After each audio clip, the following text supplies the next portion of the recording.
questions sur le fact-checking avec une initiative européenne. C'est tout de suite en ouverture de Smart Tech. On va commencer avec un chiffre. Selon la Commission européenne, 86% des Européens estiment que la propagation rapide des fake news met en danger les fondements démocratiques. Mark Zuckerberg, lui, a décidé d'arrêter le fact-checking, la vérification des faits sur ses plateformes, en tout cas aux États-Unis. L'Europe, elle, a lancé une initiative absolument opposée, Gen for Dem, projet collectif avec de nombreux partenaires. On en parle aujourd'hui avec Sami Labadi. Bonjour. Bonjour. Vous êtes le directeur général et cofondateur de Stelia, qui est une deep tech dans l'IA, spécialisée dans le traitement en langage naturel pour l'éducation et la formation. Et vous êtes partie prenante de ce projet. Gen for Dem, c'est comme IA générative pour la démocratie. Selon une étude du MIT, je voulais aussi préciser ça, une fake news se répand 6 fois plus vite qu'une vraie nouvelle. On a l'Arcom qui révèle que 60% des citoyens croient au moins à une fausse information. Donc comment on s'y prend face à un tel constat ? C'est vrai que nous, cette initiative, elle nous tenait à cœur depuis un certain temps.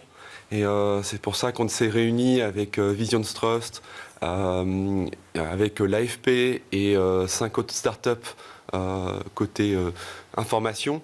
On retrouve aussi RSF, Décodex du Monde, Open Politics. Voilà, je ne vais pas citer tout le monde, mais...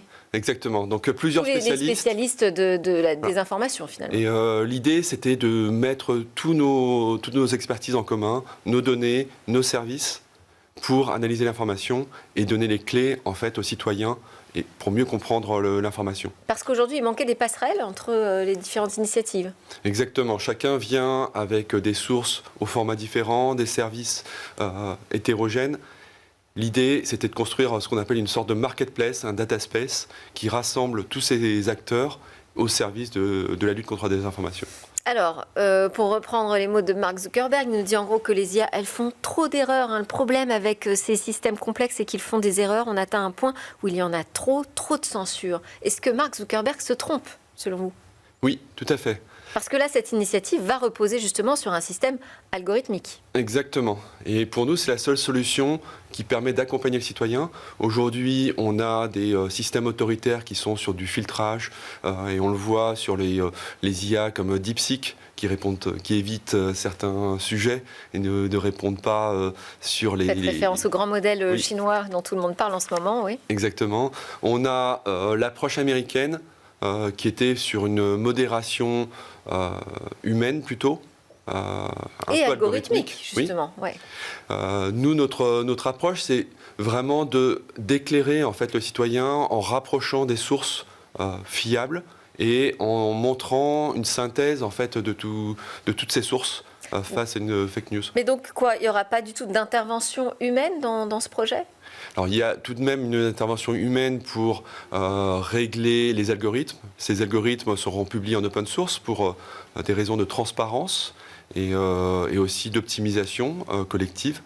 On va aussi travailler sur la sélection des sources, des partenaires, sur certains critères d'investissement dans la fiabilité de leurs informations, pour s'assurer qu'on s'appuie sur des sources qui sont fiables. Donc trois outils qui vont être déclinés. Un premier donc pour vérifier donc, automatiquement, instantanément, j'ai envie de dire, la véracité ou non des informations. Un deuxième, Generate for Them, qui va créer des contenus fiables, adaptés au contexte de quoi ? De recherche qui est faite par l'utilisateur ? Au contexte d'une news qui peut paraître étonnante. Tous les jours, on découvre des titres surprenants, on se demande si c'est une fake news, si c'est du vrai, ou quelle est la part de vérité. Là, ces outils vont permettre d'abord de donner un scoring, de donner un indice de fiabilité. On n'est jamais sur du binaire, on ne pourra jamais dire si c'est du vrai ou du faux. En général, il y a un mélange des deux. Et puis, apporter des éléments de contexte, donc rassembler beaucoup d'informations. Donc ça, c'est le troisième outil, oui, pour aller rechercher des données factuelles sur le sujet. Voilà, des données factuelles et des données d'analyse, puisqu'on a des partenaires qui viennent analyser certains sujets, apporter un approfondissement. Et où en est le projet aujourd'hui ? Le coup porté par Mark Zuckerberg là, en début 2025, il a accéléré ce projet ou au contraire ralenti ? Ça vous a fait hésiter, non, sur... Le fait de confier à des algorithmes ce fact-checking ?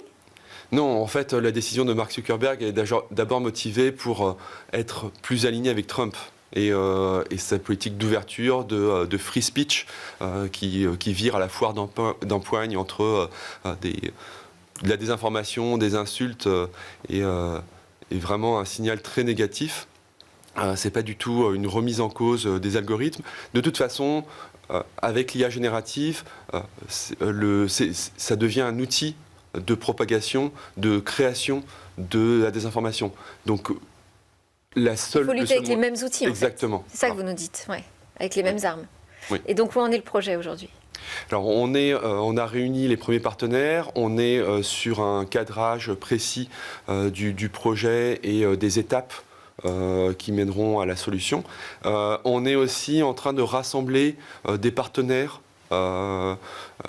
au-delà des partenaires fondateurs, pour rassembler des sources, rassembler des services. Exactement. D'abord au niveau français, mais on commence à toucher aussi des acteurs européens. Échéance, vous avez une échéance sur la disponibilité de l'outil ?